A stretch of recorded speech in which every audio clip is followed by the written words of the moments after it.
ದೇವಕಿ ನಂದನ ಯಾದವ ಕೃಷ್ಣನ ಭಜಿಸುವ ಶರಣ ಗುರುವೇ.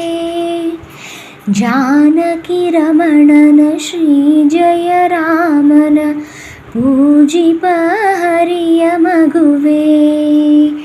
ದೇವಕಿ ನಂದನ ಯಾದವ ಕೃಷ್ಣನ ಭಜಿಸುವ ಶರಣ ಗುರುವೇ. ಜಾನಕಿ ರಮಣನ ಶ್ರೀ ಜಯ ರಾಮನ ಪೂಜಿಪ ಹರಿಯ ಮಗುವೇ. ಮಾಧವನ ಮಧುಸೂದನನ ಆರಾಧಿಪ ನಿಮ್ಮ ನಯನ. ಕೇಶವನ ಹರಿಗೋವಿಂದನ ದಾಸನಾಗಿ ಜನನ. ಪೂಜ್ಯಾಯ ರಾಘವೇಂದ್ರಾಯ ಸತ್ಯಧರ್ಮರತಾಯ ಚ ಭಜತಾಂ ಕಲ್ಪವೃಕ್ಷಾಯ ನಮತಾಂ ಕಾಮಧೇನವೇ. ಪೂಜ್ಯಾಯ ರಾಘವೇಂದ್ರಾಯ ಸತ್ಯಧರ್ಮರತಾಯ ಚ ಭಜತಾಂ ಕಲ್ಪವೃಕ್ಷಾಯ ನಮತಾಂ ಕಾಮಧೇನವೇ. ಮಂತ್ರಾಲಯ ಜಯ ತುಂಗಾ ಜಲ ಜಯ ಶ್ರೀ ಜಯ ರಾಘವೇಂದ್ರ.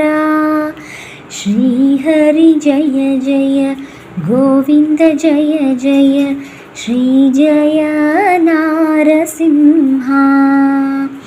ಮಂತ್ರಾಲಯ ಜಯ ತುಂಗಾ ಜಲ ಜಯ ಶ್ರೀ ಜಯ ರಾಘವೇಂದ್ರ.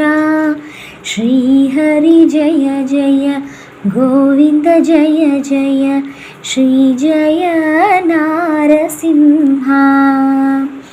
ರಾಮ ಜಯ ಹರಿನಾಮ ಜಯ ನಾರಾಯಣ ನಾಮ ಜಯವೇ.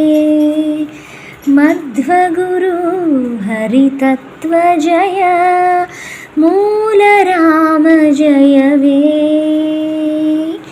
ಪೂಜ್ಯಾಯ ರಾಘವೇಂದ್ರಾಯ ಸತ್ಯಧರ್ಮರತಾಯ ಚ ಭಜತಾಂ ಕಲ್ಪವೃಕ್ಷಾಯ ನಮತಾಂ ಕಾಮಧೇನವೇ.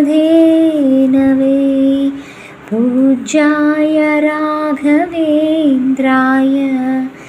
ಸತ್ಯಧರ್ಮರತಾಯ ಚ ಭಜತಾಂ ಕಲ್ಪವೃಕ್ಷಾಯ ನಮತಾಂ ಕಾಮಧೇನವೇ.